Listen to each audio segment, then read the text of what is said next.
Hello everyone and welcome back to If Ash was born in Hoenn. So we pick off after Paul left from the battle and Ash and Monferno were stoked about the evolution and were contemplating about Blaze. This is where Monferno would decide that for the rest of its time in Sinnoh, for the rest of its battling life, it is going to try and control Blaze or attempt to. So it's time to get into the gym battle with Crash Awake. So I should use Aggron as we could use Gyarados. Because Ash didn't really have a counter to Gyarados other than Aggron. And as strong as Gyarados was, Aggron was just on an entirely different level. And with one head smash, Gyarados was down. Ash decided to return Aggron as soon as Quagsire came out because massive type disadvantage and he wants to give his other members of the team more experience. So of course opt with the type advantage with Rosalia. Quagsire would spam Ice Beam, which would do a lot of damage to Rosalia, but Rosalia would one-shot it with a Magical Leaf, where you could then send out Float Cell.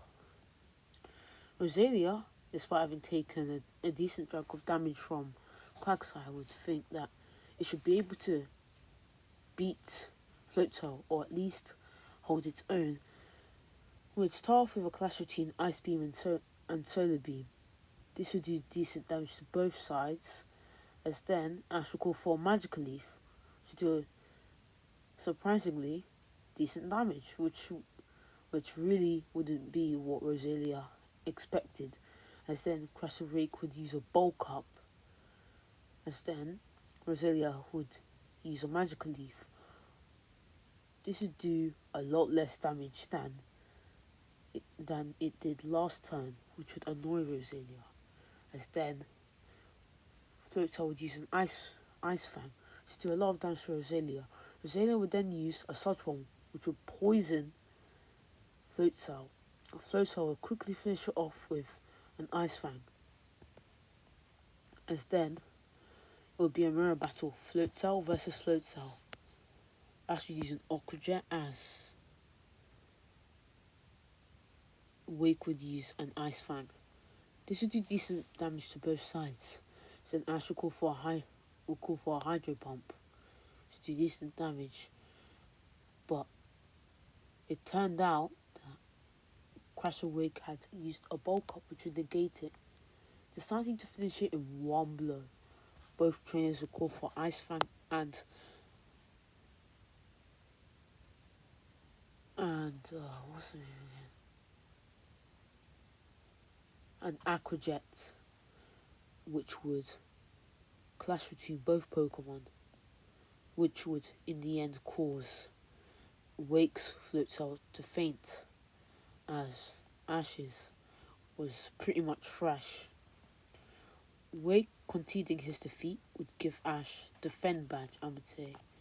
Wow, quite a strong batch of Pokemon. I see why he became Hoenn's champion. I did so well in the Champions Tournament, as pretty much the entire world had seen that.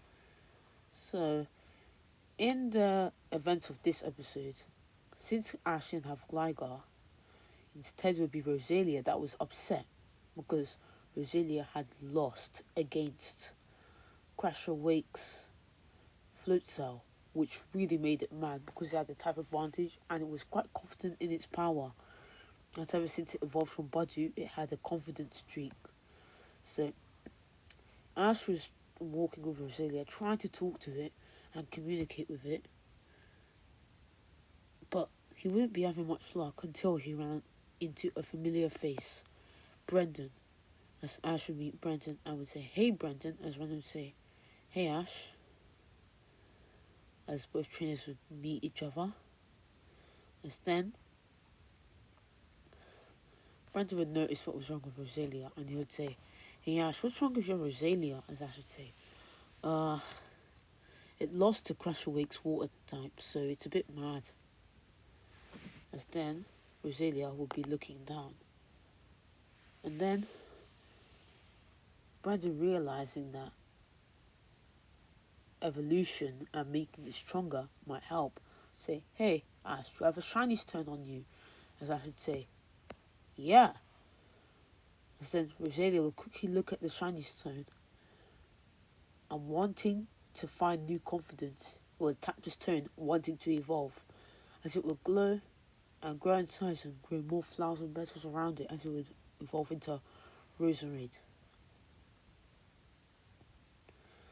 As then Roserade, after its evolution, would have actually had a personality boost because remember from the original timeline, when Ash's Charmander evolved into Charmeleon and Charizard, it had a personality boost, but it was negative because pretty much it had realised something when it evolved.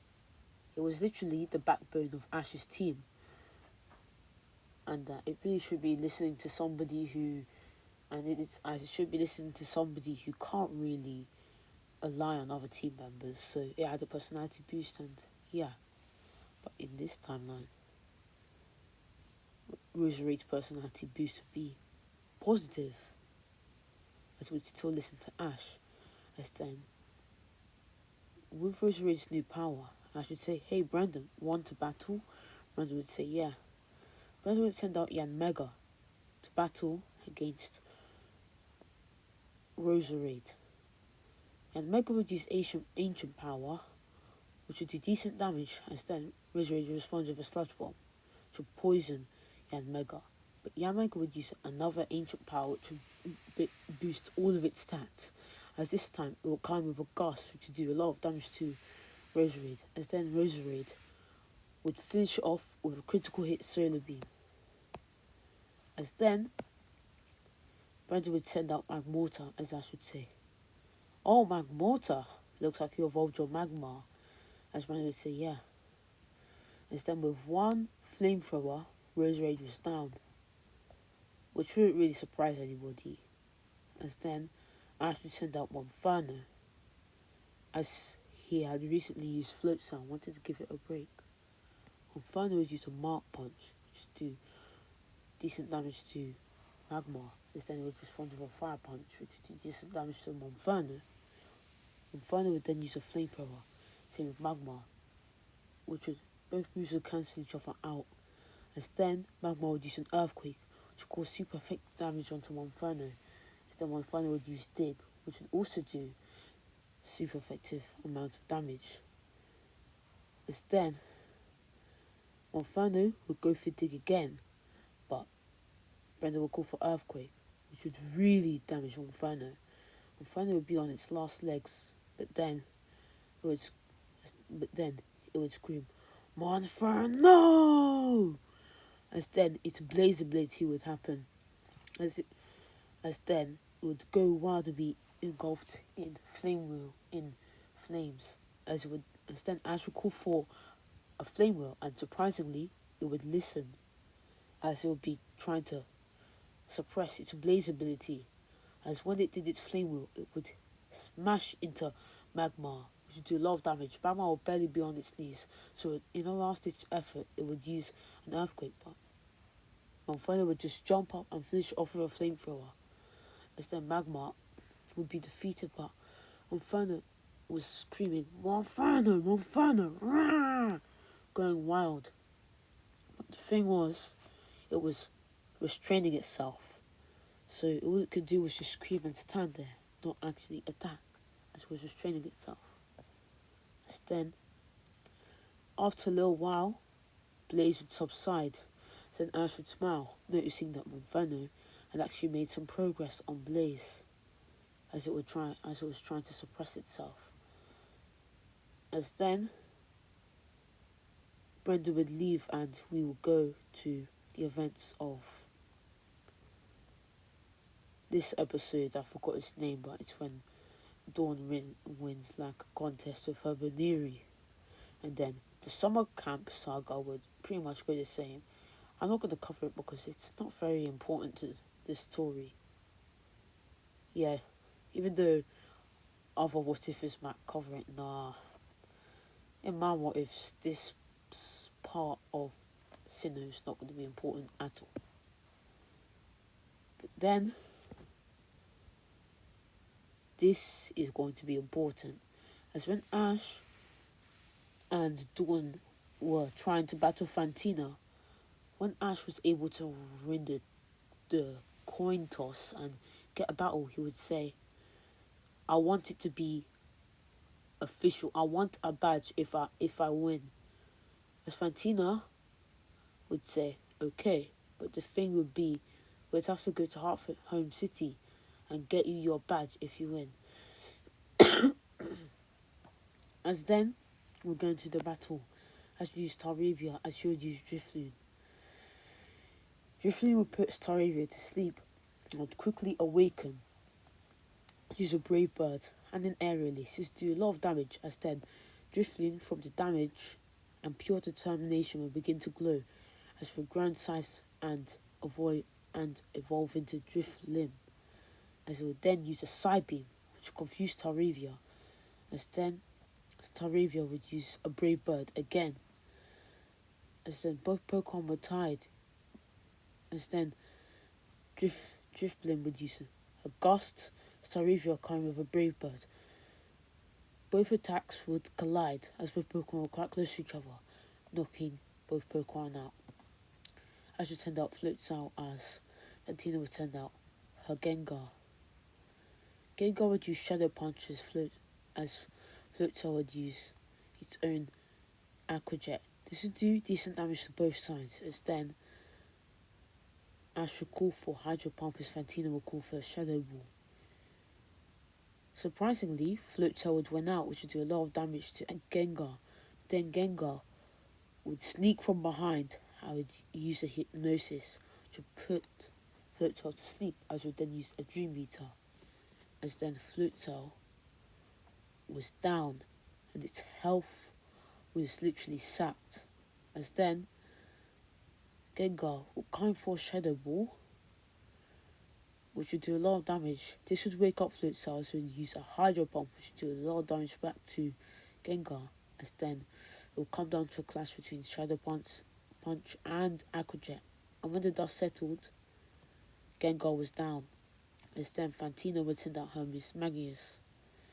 As then it would finish off Floatzel with one Magical Leaf. As then Ash would send out Roserade. Roserade would use a Solar Beam, which would do a lot of damage to Miss Magius, being a critical hit. Miss Magius, realizing the disadvantage it had been put in, would use a Side Beam, which would confuse Roserade. So keep hitting itself and hitting itself and hitting itself. As then Roserade would realize what it's doing, and would snap out. And would then use a Sludge Bomb, which would poison Miss Magius. As then Miss Magius would use a Magical Leaf, which would do a bit of damage. As then Ash would respond with his own Magical Leaf, which would do decent damage. Both Pokemon were tired. As then Ash would call for a Solar Beam, as Fantina would call for a Side Beam. As then both attacks would collide, causing a huge explosion. Then both Pokemon were down. It looks like it would be a draw, but slowly by slowly, Roserade would barely be able to stand up and would show that it's the winner. As then Fantina would say, that was a great battle. From the way that you battled, you might as well be able to make it as a coordinator. See how you became champion and did so well on the Champions Tournament. But you might want to consider a career in coordinating. These words would resonate with Ash, as he would then say, thank you. Can't wait to get the badge in Hartford Home City. As Fantina would say, okay. As then Ash, his friends and Fantina would part ways. As then staravia would come out as Fantina was leaving and would tell Ash that I wanted to do some training. As then, that's the end of that. How will the training of staravia work out, and what's going to happen next part. Watch the next part to